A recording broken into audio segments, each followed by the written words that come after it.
Hello and good afternoon. I'm Mike Bazalka, Executive Features Editor of Food Management.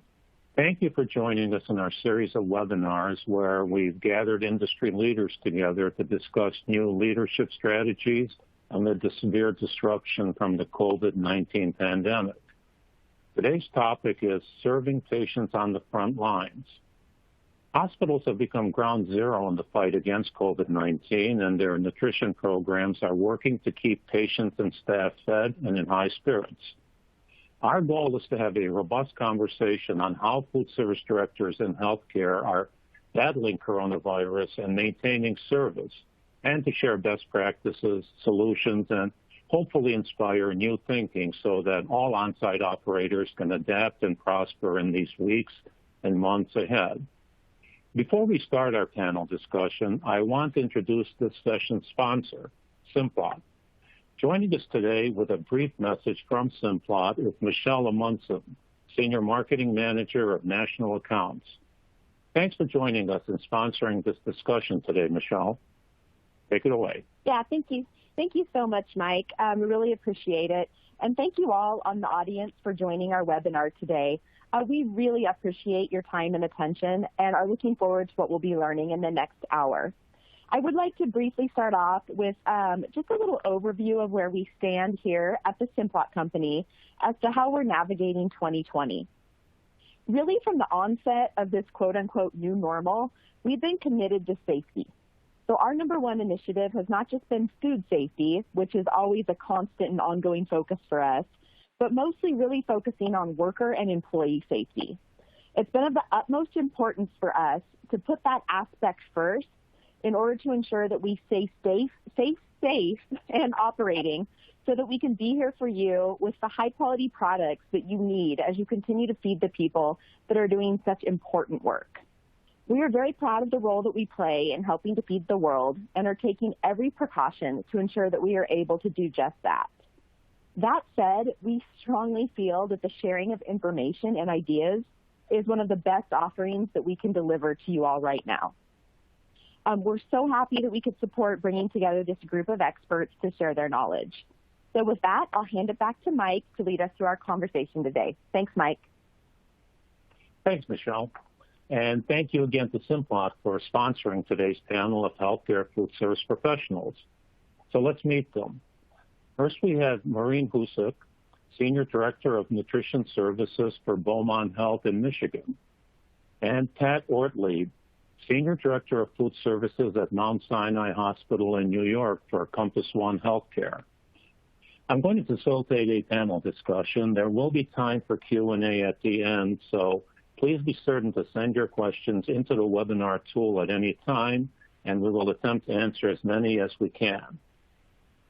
Let me start with some of the basic questions. First of all, I'd like each of you to tell me about the size and scope of your operation pre-coronavirus, how many beds you had, how many retail locations you operated, how many patient meals you were serving, and so forth.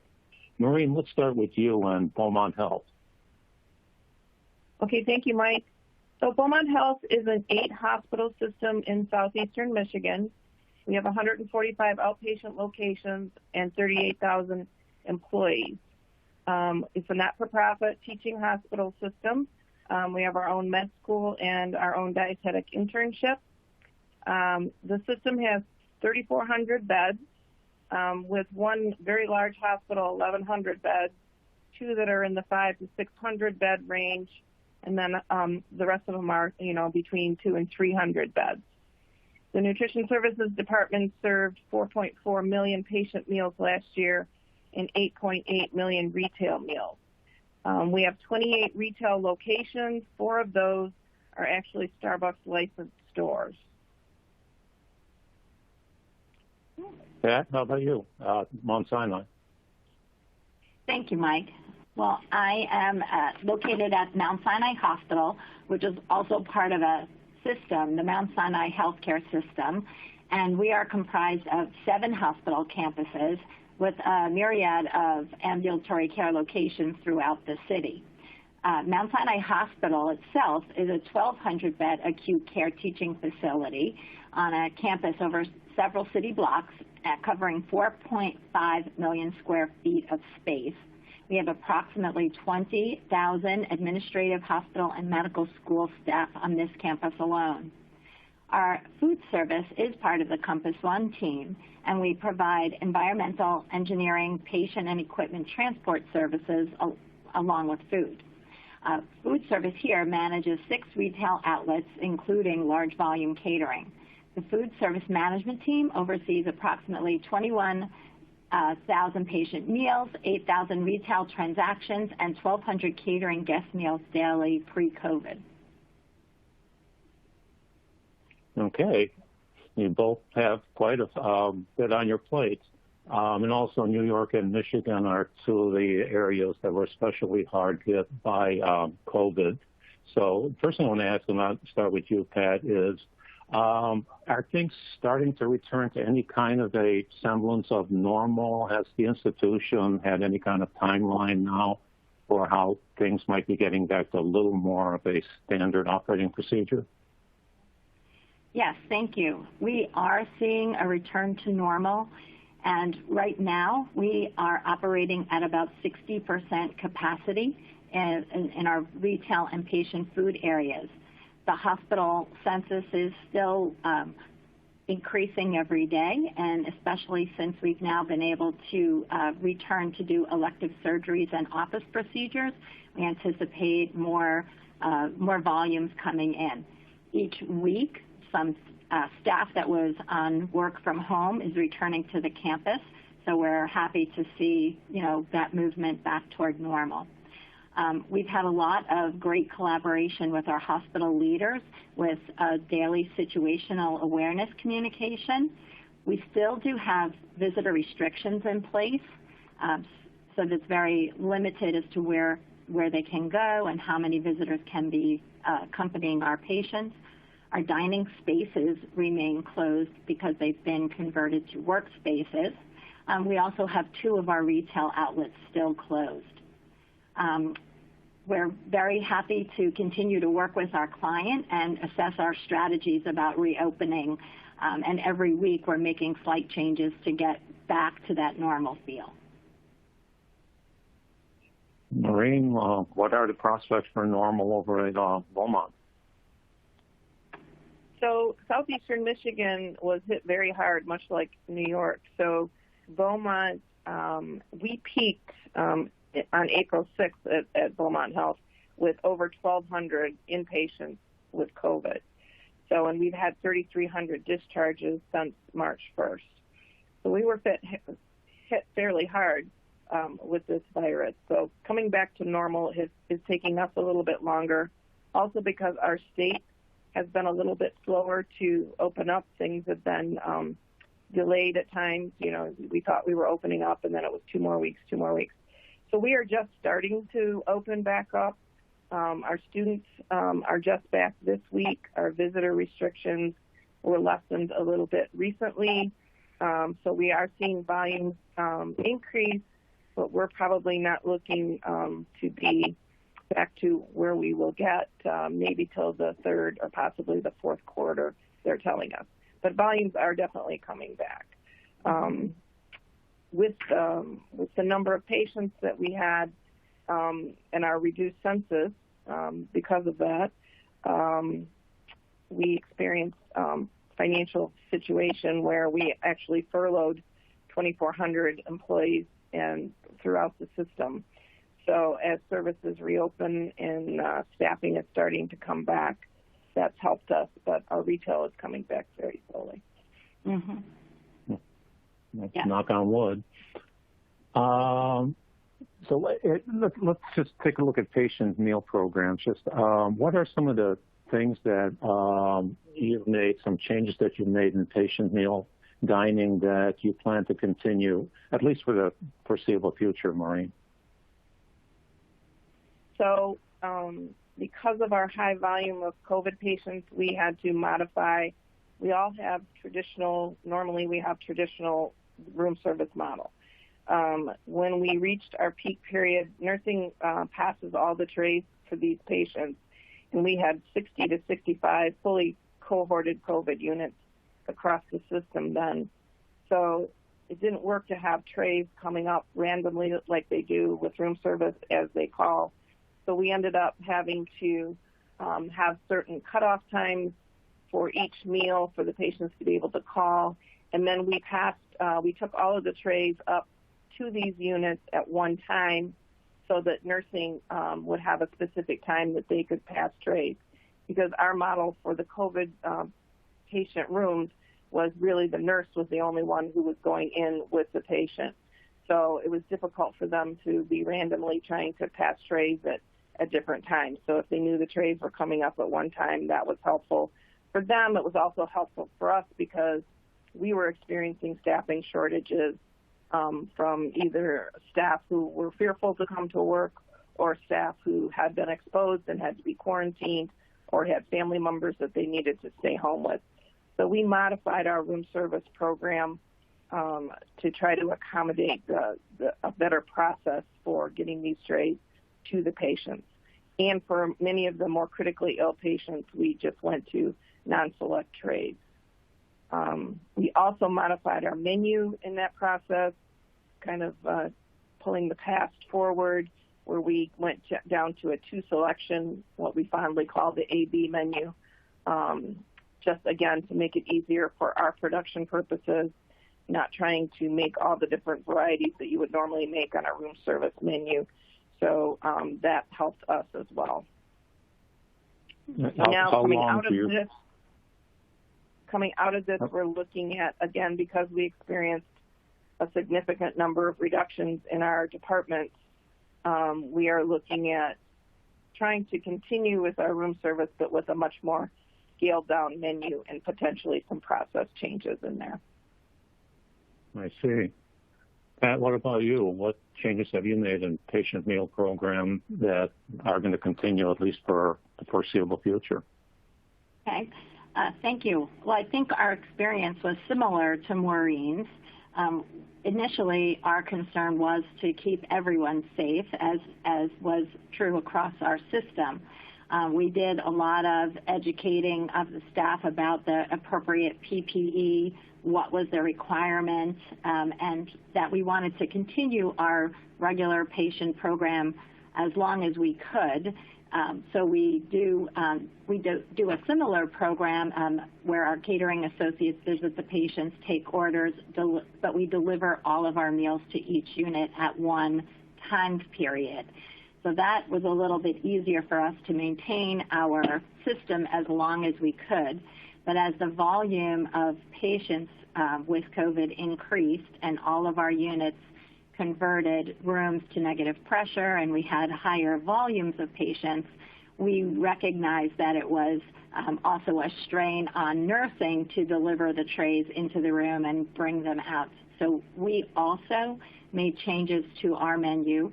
We went to a non-select cold selection so that we could prepare it in disposable containers, bring that to the unit at a specific time, and that would allow nursing to deliver the food to the patient when they went in to do other care for the patient. So as that transpired, we also had a tent hospital set up across the street in Central Park. So that was a whole new experience for us, feeding patients that were not physically on our campus. So luckily, the park entrance is across the street, so we were able to easily transport the food on carts. But we used the same methodology. We used our non-select menus. We prepared everything in disposables, and our teams transported them across the street, sometimes with the help of security if the weather was really terrible. So that was an interesting experience. We also created some patient space in our lobbies, and we also had to feed patients there. So again, our biggest challenge really was transporting the food to these different locations. But once we got that down, we used that methodology until our volume started to decrease. So at the present time, we have returned to our regular method of service with regular serviceware. Our associates are again visiting patients to deliver meals and to take meal orders. However, our patients who are in isolation, we continue to use a method of disposable single serviceware for that to keep everyone as safe as possible. Sounds like if a current hospital ever crops up again, you're ready to, you know what the procedures are to supply them. What about retail operations, Pat? What changes are likely to be, if not permanent, then at least ongoing in the near future as far as your retail operations are concerned? Well, some of the things that we see and we anticipate continuing are the prepackaging of the foods and individual containers. We've had to make a lot of adjustments in that area on all of our serving stations so that everyone and everything feels very safe. We don't have a dining space anymore. That was converted to a workspace because, as you can imagine, in our urban environment, a lot of our workspaces are tiny, so people were necessary to separate them out for social distancing. So they used our dining space to create workspaces. So our staff is taking their meals outdoors or to other larger lobby spaces where they can spread out. We also have eliminated all of our self-service areas, such as our salad bar and our yogurt bar, to use only manned service stations and packaged grab-and-go type items. So that's been a change that we're working our way through, and we're making several different versions of that. So initially, our salad bar was all pre-made, pre-packaged salads, and this week we've transitioned to sort of a build-your-own salad where all of the components of the salad are individually packaged, so people have a little more flexibility in their choices. Our retail satellites also had been closed completely during the height of the COVID experience. So since then, we were able to open two of our Starbucks kiosks. We proudly serve kiosks, one in one building which is our oncology building. They have a lot of ambulatory patients coming in, so that gave our visitors a place to rest and get a bite to eat. And one in our main lobby is now open. We still have a couple remaining closed, and I expect that they'll stay closed until the volume picks up significantly in those areas. I see. Maureen, I know you got a pretty robust retail operation, at least you did before this. I've seen it. What are some of the changes that you've made that are likely to stick around for a while on the retail end? Well, much like Pat, many of our retail operations we had to close when we were with our high volume of the COVID patients. So actually, the only operations that we kept open were our 8 cafeterias and our 4 Starbucks licensed store. They continued to do well despite the cafeteria sagging seriously, because something that we did not anticipate or would not have ever imagined is the number of donations that we received from the community for food for the healthcare workers. Our community became very involved with all of the health systems in Michigan to support them, and they all wanted to provide lots and lots of donations of food to keep the healthcare workers going. So we had, at times, we had staff getting 3 meals a day, 2 or 3 meals a day. That's the volume of donations we had. But of course, that meant that the retail areas, they weren't coming to buy food. So that was great that the community was involved, but it really didn't help our retail volume. And the other piece is not having the visitors on site. So that was another loss of volume. So that led us to just keep open just the basics so that if someone needed something, that it would be there. So they've just relaxed the visitor restrictions somewhat. So they're coming back. Like I said, the students are starting to come back. So things that we are trying to, changes that we will be making or sustaining, much like everyone else, is the salad bar. Obviously, that's gone. So we're going to do certain standard salads and then do the components. Like Pat mentioned, we will be doing that as well. Our health department will not allow us to open any self-service back again. So even fountain pop and coffee and things like that have not been allowed and will not be allowed for the foreseeable future until they release that restriction.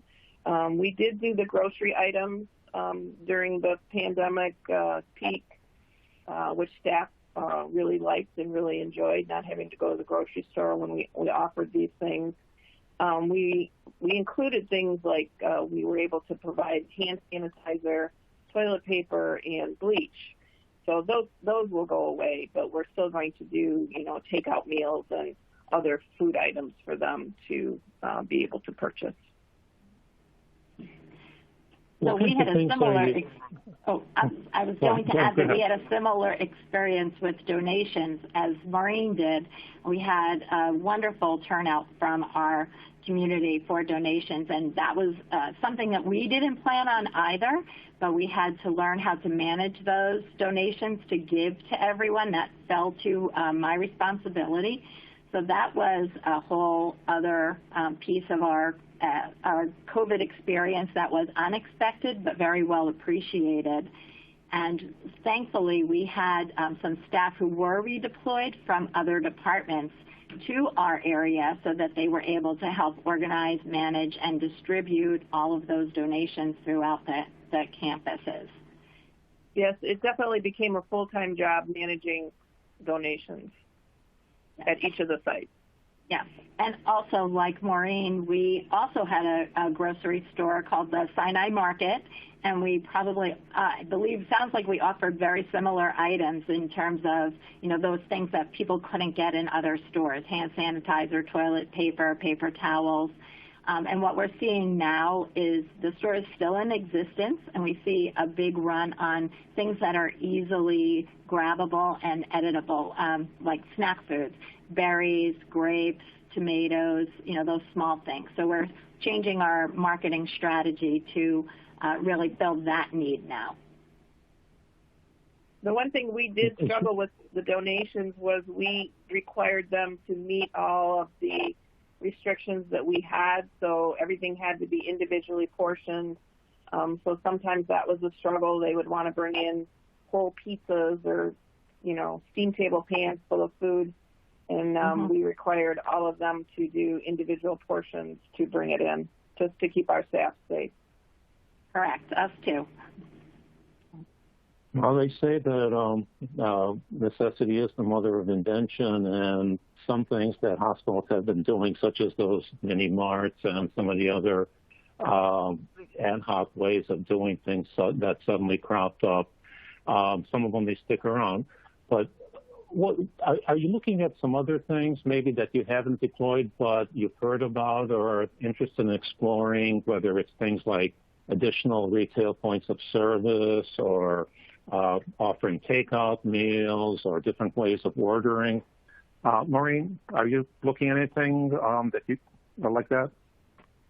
Well, we would love to do a completely touchless point of sale system, but unfortunately right now we don't have that, but I would love to have that.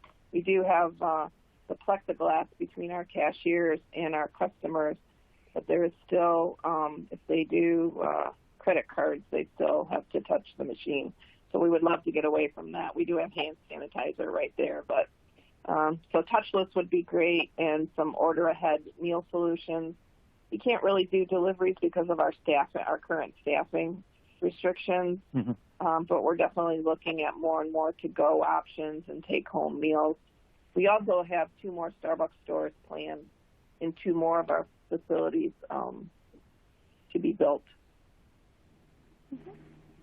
Oh, Pat? So we do have the touchless pay. We have Apple Pay at all of our point of sales. We had just recently upgraded our point of sale terminals, and we have the Apple Pay, so that has been great. But customers have also had to learn how to scan their own barcoded items to maintain that touchless point of sale. We did have a program for mobile ordering pre-COVID that was an initial attempt at serving and doing mobile ordering for our staff. And we are preparing actually to go to the next generation of that program, hopefully in the fall. So that is underway. So we're looking forward to that because I think we learned quite a bit during this process of how we can best use that to our advantage and to satisfy our customers. Probably they'll still have to come down for pickup, but delivery of those food orders are also on our radar for the future. We had also trialed some mobile ordering for our patient. We use a program called Seaboard for our patient meal ordering, and they have a patient app where patients can order using their smartphone or using a tablet and order independent of our service. So that was a very big help during COVID because patients, even though we were on a non-select menu, could tell us information about what their preferences were. So we're looking now at expanding that program house-wide for all of our diets. So we think that is going to be something that's here to stay for a long time to come. Pop-up areas, we are looking at that, especially with the nice weather coming. We're hoping to do some things in our lobby and even outdoors in our courtyard to maintain social distancing in some of our smaller kiosk areas and to be able to serve food in a fun way now that we're, on the upside. Well, this whole experience has certainly forced a lot of changes and different kinds of service, and certainly it's had impact on procurement. What are some of the kinds of products that you're buying now more of, and what are some of the kind of products that you're buying less of, Pat? Wow. Well, during the whole COVID experience, we were fortunate to have the resources with Food Buy, which is our purchasing program through Compass, and that really helped us to leverage our purchasing power through our managed order guides. So they did a lot of legwork for us in finding items that were available and getting us appropriate food and supplies and even PPE that we needed for our operations every day. As you can imagine, our use of disposable and single-service ware escalated significantly, and we did cut back on our overall volume of food purchases, and we did use more key ingredients, or frozen meats and canned goods that were easily accessible to us. Our chefs really got to work out in using their creativity to find recipes within our corporate database that matched the foods that we were able to get. So they were busy every day knowing what foods were available, what recipes could they make, and creating some really delicious and interesting salads and sandwiches for our teams. The same thing with our catering. Although catering volumes fell significantly, we did have still some areas that requested meals, and we had to reconfigure our whole catering program so that we could provide everything in individual packages and really meet the needs of our client. One of the more creative meals that they put together was a beautiful Asian meal for one of our physicians who was leaving. It was really excellent in an individual container. Who would have thunk? Any changes in terms of the kinds of things you're procuring? So we also purchase under the Food Buy contract. So we had similar experiences as Pat. I was really surprised. I thought when we got into this that we would have food shortages, and we actually, with our distributor early on, we did not really experience outages, which was a shock to me, because we would do a daily call with my sites, and I'd say, do you have any supply issues? Are you okay? And they'd all say yes. And that was something that I thought would happen fairly quickly. But we were supported very well through that. The first time that we had a little bit of an issue is when they allowed the restaurants to start opening, which was just recently. So they knew they were going to get to open in 2 weeks, so they started ordering. So we had a little bit of an issue just with a few things at that point, but certainly not during our peak with our patients. We were very well supported in that. We actually we did not do any catering during this period, so that, and we're really not wanting to open it up anytime soon. But as far as changes to what we actually bought, we did start buying more pre-portioned items. Traditionally, we serve individually. I mean, we portion up items rather than buying portion control packaging of items. But we did start buying more of that with the labor shortages. And also, I just think the perception of safety of the patients, the less touches that the food has before it gets to them, the happier they are. So that's really the only changes that we made as far as purchasing. Well, let's turn to some of the questions that have been coming in. Here's one. With limiting menu items going more non-select, have you noticed much change in your patient satisfaction scores? Either of you want to take that? Okay. I can take that. Our patient satisfaction scores were really high. Actually, they were reaching one of the highest scores that we had achieved in March, just as the pandemic hit. And as we expected, the scores did fall after that. But we also noticed that there's a very small return on surveys so far. So I think there's still an opportunity for those scores to, level out as we go along.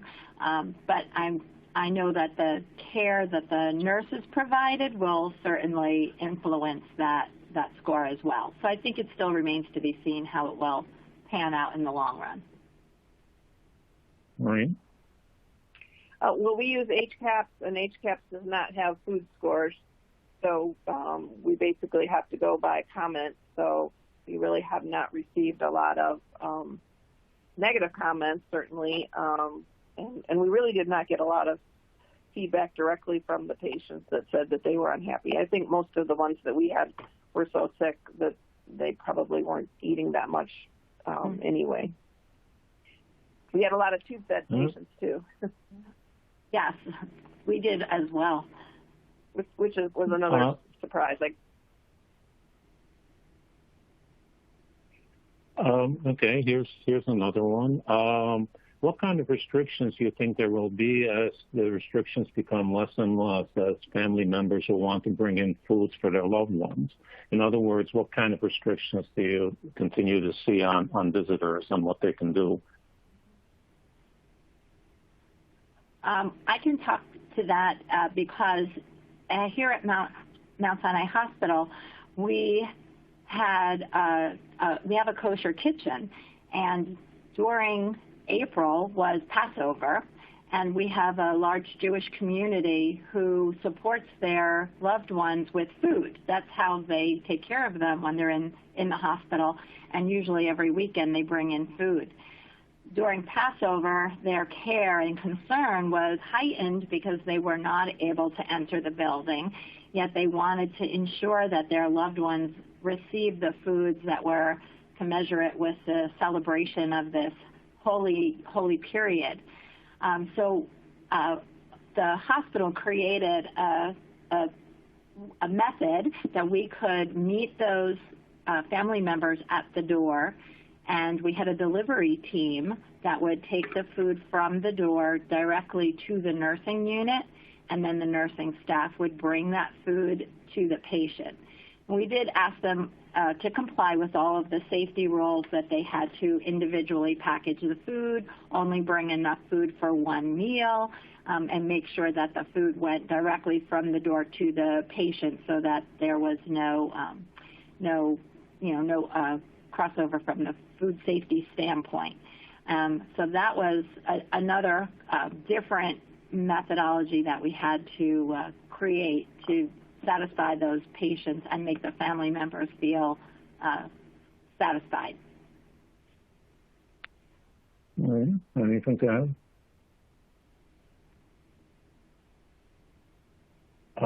Okay. Another question from the audience. With food safety top of mind, what steps are being taken to ensure coffee machines and, I suppose, other similar units are being cleaned and sanitized properly at each site? I'm sorry, Mike, you broke up a little bit for me. Oh, can you say that I'm again? sorry. Yeah, if this is a question from the audience, with food safety top of mind, what steps are being taken to ensure that coffee machines and I assume other similar units are being cleaned and sanitized properly at each site? So if they're talking about the retail areas, we are not allowing customers to use the coffee machines. We have served the coffee throughout this pandemic. So the outside visitors, and or staff who are there would not be serving their own. But our policy is to now, every half hour, everything high touch is sanitized. Even though there is no self-serve, it would be door handles and things like that. Right. We followed the same type of process. All the high-touch areas are cleaned every 30 minutes, and the equipment itself has a regular cleaning schedule that we follow, so that piece didn't change. We just added the high-touch cleaning. Here's a question about disposables and what kind of role they'll be playing in healthcare food service moving forward. I mean, is that going to be just the order of the day from now on, or at least as far as we can tell going forward? Well, in order to maintain the food temperature and the patient satisfaction, we really want to limit the use of disposables. But for our patients who are in isolation, where we want to ensure the safety of everyone, we'll continue to use the single serviceware. But we have already moved back to using our reusable serviceware, and our machines are validated daily that we're reaching the right temperature. If the machine, is off the mark, we immediately go back to disposables. We have infection prevention coming in every month to verify with us. We have a Steritech audit regularly to come and make sure we are doing all the right steps. So we're confident that the use of our reusable serviceware is going to help our patients to get a nice hot meal and be more satisfied. Mike, we actually, for the most part, we stayed with reusable because our infection control, infection prevention staff supported us using our regular dishware, even for the COVID patients, because of the procedures that we use, and they felt that because the dish machines were able to, we were able to process them that way, that they did not have us go to disposable, other than for maybe certain areas where, there was less staffing to be able to do dishes or, things like that. So we are staying with our reusables.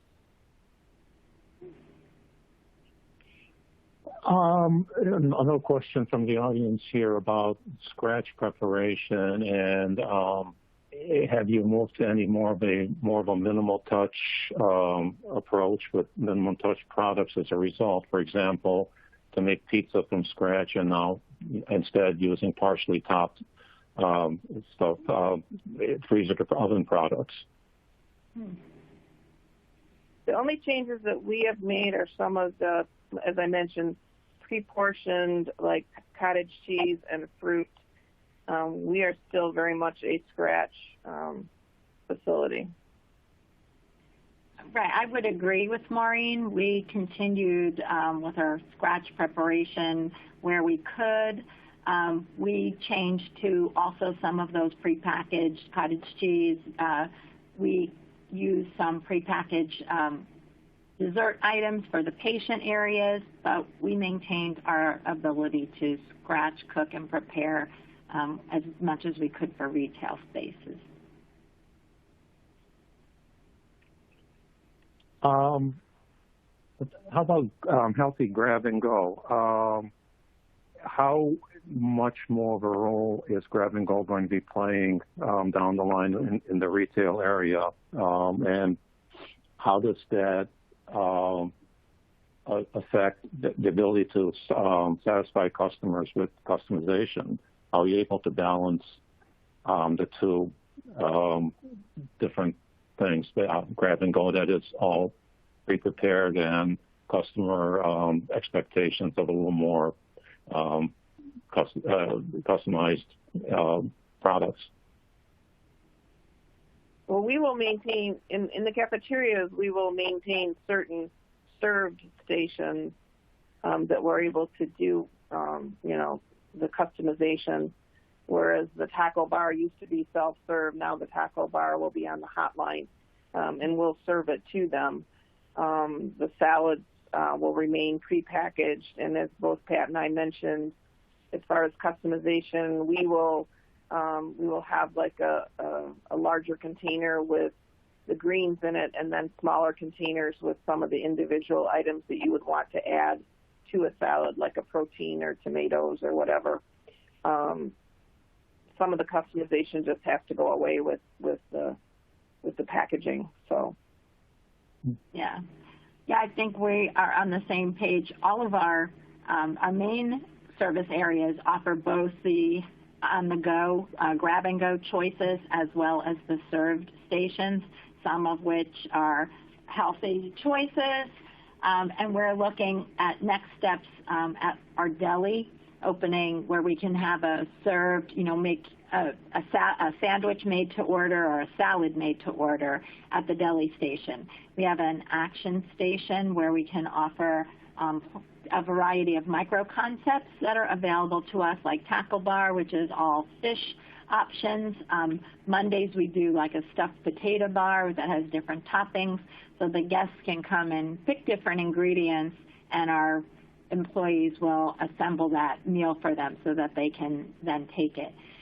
Along with that, we have a whole section of grab-and-go options, both at our cafeteria and at our kiosks. So there's different options for the employees and for our visitors to choose from. I think that will continue.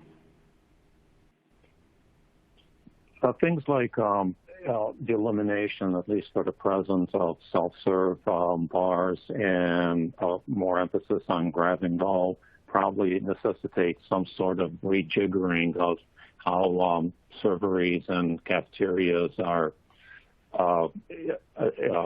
designed and laid out. What are some of the things that you guys are looking at in terms of transforming some stations that are not going to be used and the others that are going to get a lot more use and going forward? Either you want to take that? Well, obviously the salad bars and all of the locations are a big question mark. You'd love to get some open front refrigerators where you could fill more of your prepackaged items in them. I think, unfortunately, though, with many of the health systems' financial situation, capital is not going to be free-flowing, so you'll have to make do for the most part with what you have, I think. Mm-hmm. Right. We have spent quite a bit of time reconfiguring our workflows.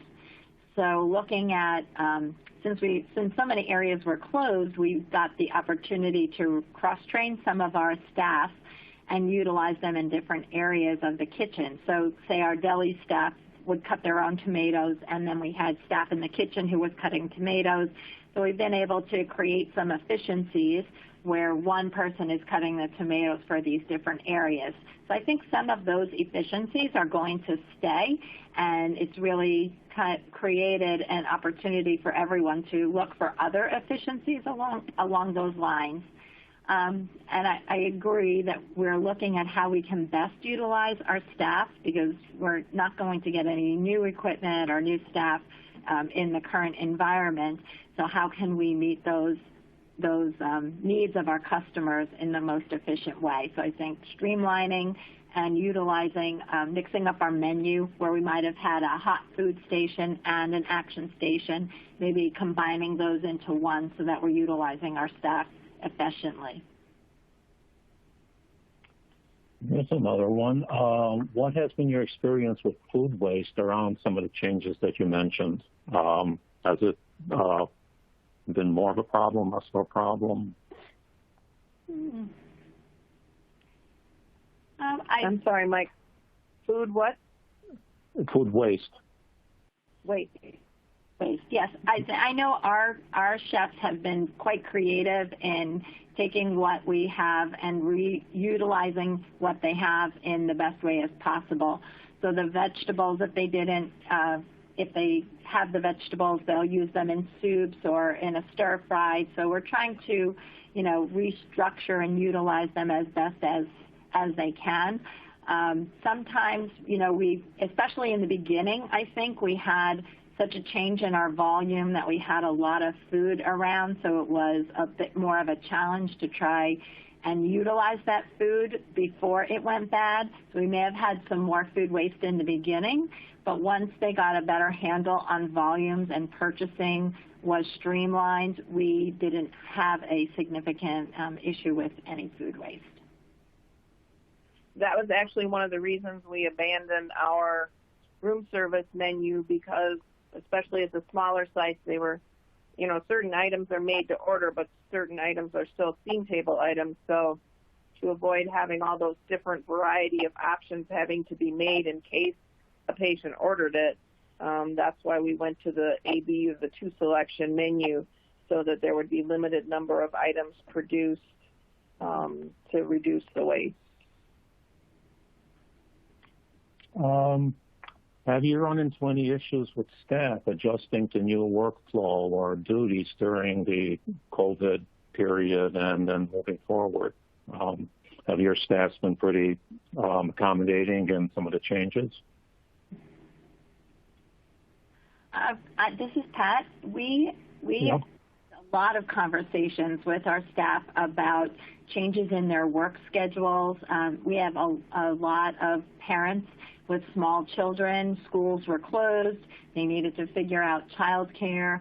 And we were able to partner with labor and the union and to be creative in our scheduling.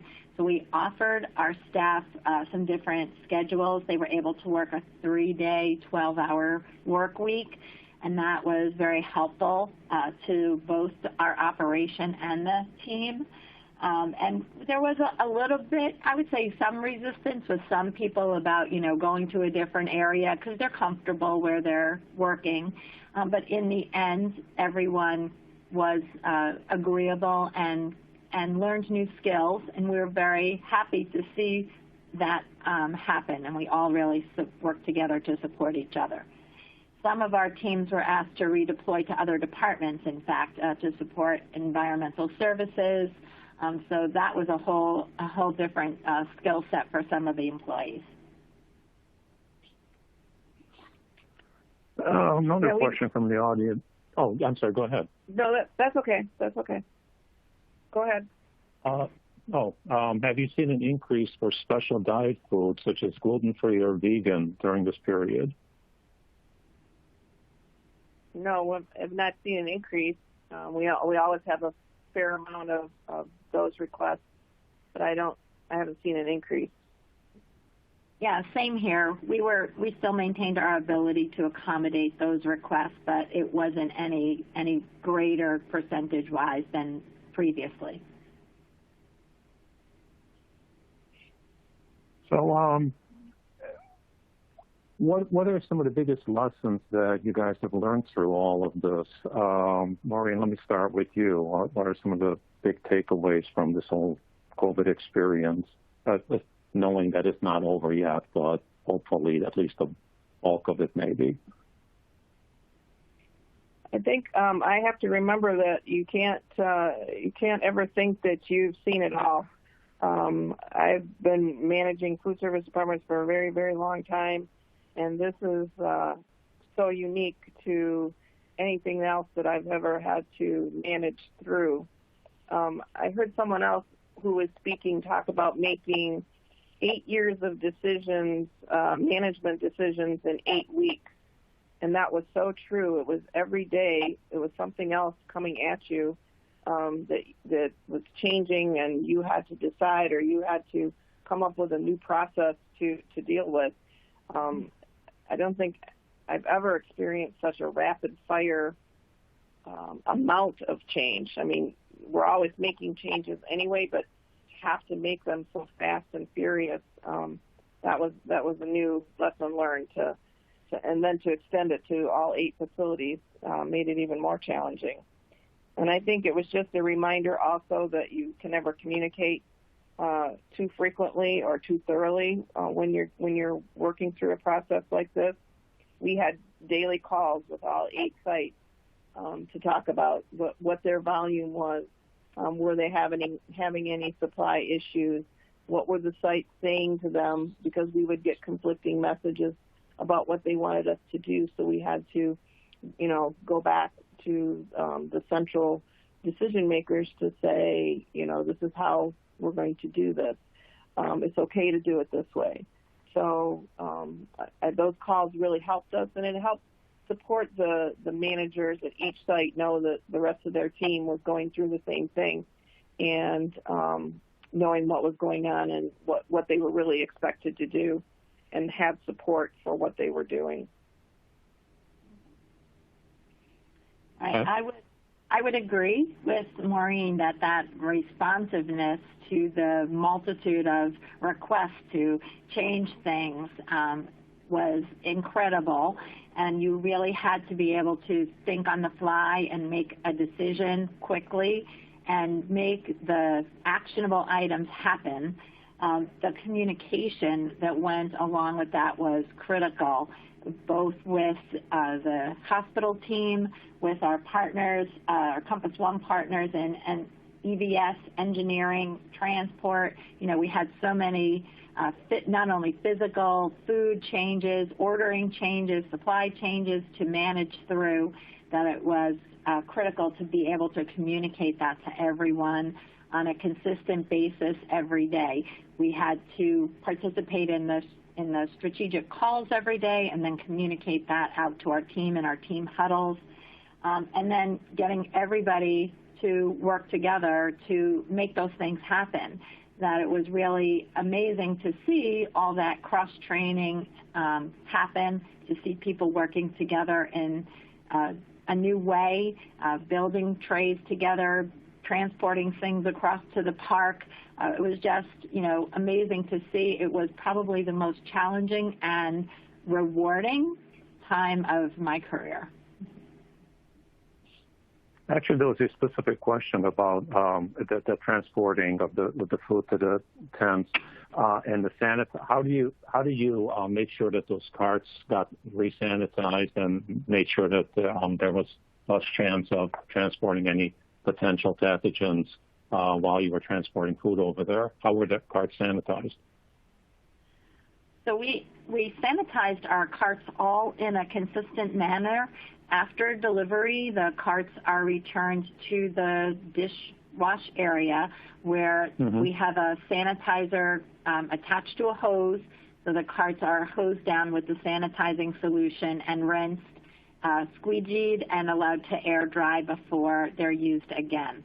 So it was a very consistent process that we reviewed with infection prevention, and I have the fortune to have a quality assurance manager on site, so she was involved in oversight in that process. Another series of questions had to do with staff and morale and keeping rumors down. What were some of the things that you guys did to make sure that your staff was kept informed and also had confidence that things are being done in as safe a manner as possible? Maureen, why don't you start? So again, I think communication is always the key, having the site leaders meeting with their staff on a regular basis to reassure them that we are creating a safe environment for them, and why we need to do what we need to do to keep the patients and the other staff healthy and safe. So I think, again, just communicating with them, answering their questions. I mean, it was a difficult time, and it still is, for all of them, because they were not only dealing with what was going on at work, but they were dealing with what was going on at home. So the stress level was very high, and just trying to reassure them that we are doing what we need to do, the way that we need to do it, so that they had that confidence in our procedures. Mm-hmm. Right, yes. Us too, those daily huddles with the team were key to communication and keeping them abreast of all the changes and what we were doing from a safety standpoint. We posted information on a communications board in the kitchen. The hospital offered different opportunities for them to travel differently. They had free parking. They were able to access a hotel room if they needed to quarantine from their family, if they were concerned about that. So we made sure that we communicated all of those different options to them. And fortunately, we were in charge of all the food donations, so we always made sure that, as long as we were sending food to everyone in the hospital, that we had some food for our own teams as well. So that was one way that we were able to say thank you to them every day, along with all of the nurses and doctors on the front lines. We did the same thing with the donations. I actually asked the group, our foundation actually coordinated all of the donations, and into the process, I said, I need something, when you get something special that you have a lot of, I want to set it aside for my department. So we were actually able to give them little packages with a little bottle of hand sanitizer and a chocolate candy bar, and there's a few other things, that some coupons for local takeout places. So they each got a little package of for a thank you for all the hard work that they had been doing. Okay. Any final thoughts before we wrap this up from either of you? Any suggestions to your peers out there? Helpful hints, things that you have learned that would like to pass on? I think, you just have to go with your gut.